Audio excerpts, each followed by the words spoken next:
Hello everyone, my name is Maryse. Hello, my name is Tom. My name is Niels. Hello, my name is Sander. Hello, my name is Olivier.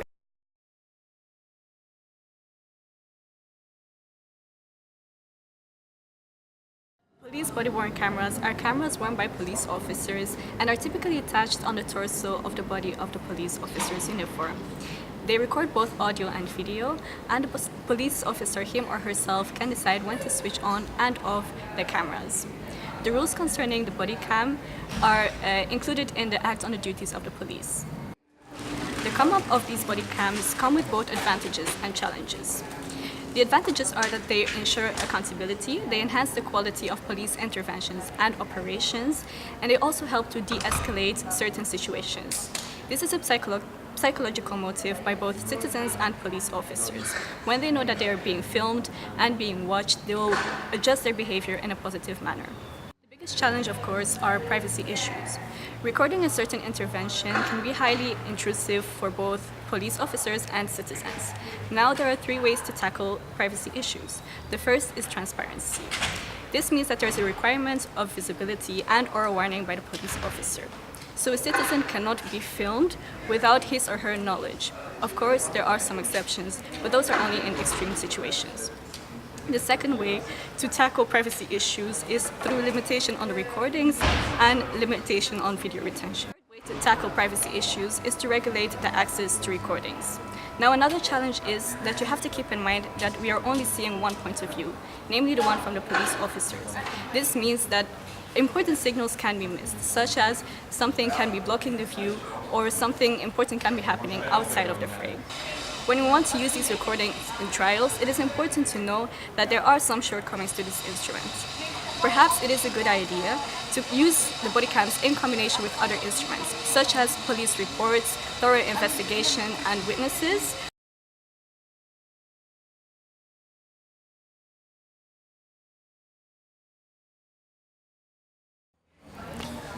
Some already existing uses were looked into, such as law enforcement, trajectory control, and access control as some of the most known applications of ANPR technology.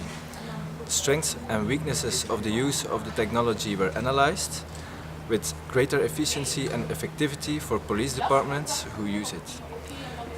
Although the ANPR technology has some efficiency problems also, with a risk of false positive and false negative results. ANPR systems are, while they are very expensive, also prone to vandalism, and the use of ANPR systems also holds a possible privacy issue. The cameras won the People's Vote at the 2017 Belgium Big Brother Awards for breaching the assumption of innocence.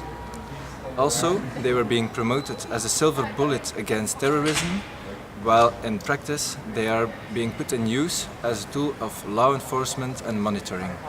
ANPR technology could also be integrated with RFID technology to create a new two-factor authentication system preventing burglary and implying a firm access control. In the future, ANPR technology could be integrated with facial recognition, at least when the difficult technological requirements are met.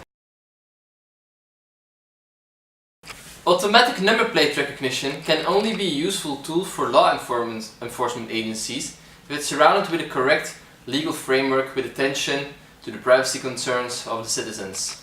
Nowadays, legislation clearly states what police officers can do and what they cannot do with the camera data, and what they can record and what they cannot record, and how long data can be preserved on servers.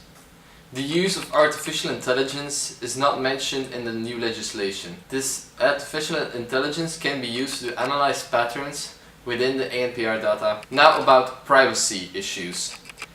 ANPR cameras are perfectly capable to track vehicles through Belgium.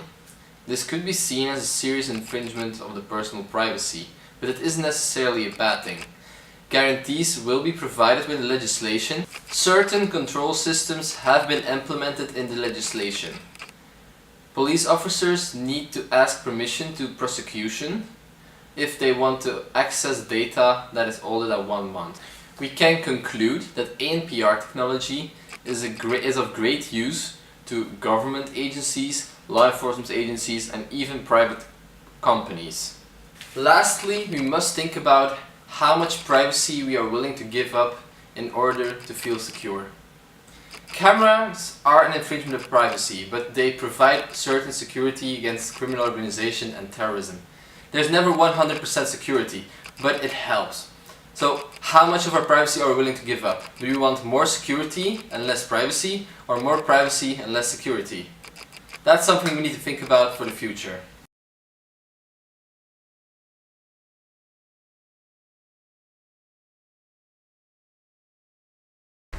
After the terrorist attack at Brussels airport, the Minister of Internal Affairs Jan Bon wanted to up security. To do this, he implemented a camera shield using ANPR technology, also facial recognition cameras, and patrols by police officers trained in behavior detection.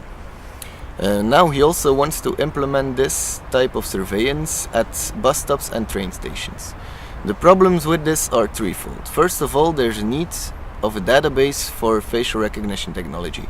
Secondly, Amnesty International did a study on ethnic profiling with police officers, and this appears to be a big problem. And third of all, the technology of facial recognition itself is racially biased because it doesn't work that well on colored people. To me, a solution for these problems could be the use of behavior detection cameras, because it is based on motion and heat.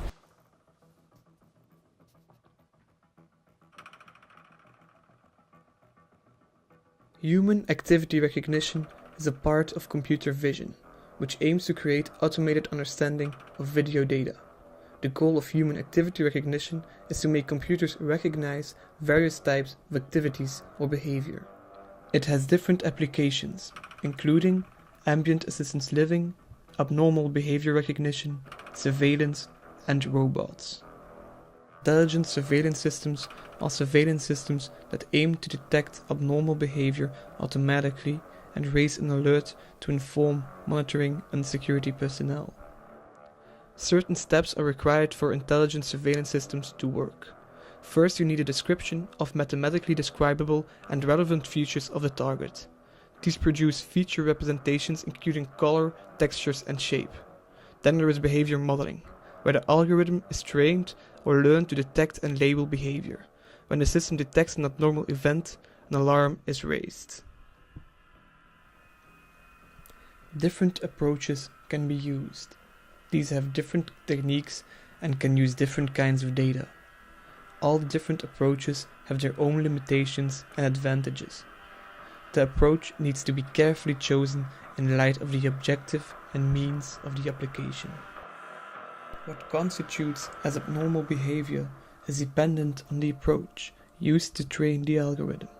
For example, when a semi-supervised rule-based approach is used that dictates that normal behavior is recognized through calm movements, highly energetic erratic movements will be seen as abnormal.